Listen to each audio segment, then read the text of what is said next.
Welcome to the channel. Today we are going to show you an easy way to change the size of your mouse pointer in Windows 11.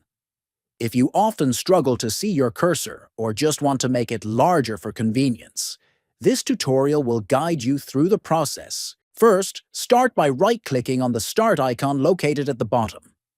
From the menu that appears, click on Settings. Once the Settings window is open, look for Accessibility in the left-hand sidebar and click on it.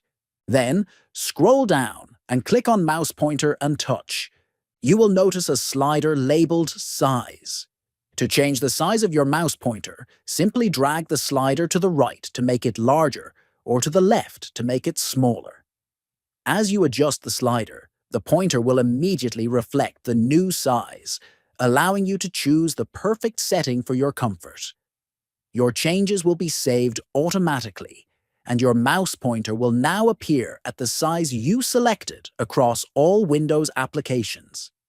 If you found this video helpful, make sure to subscribe to the channel, give it a thumbs up, and share it with your friends.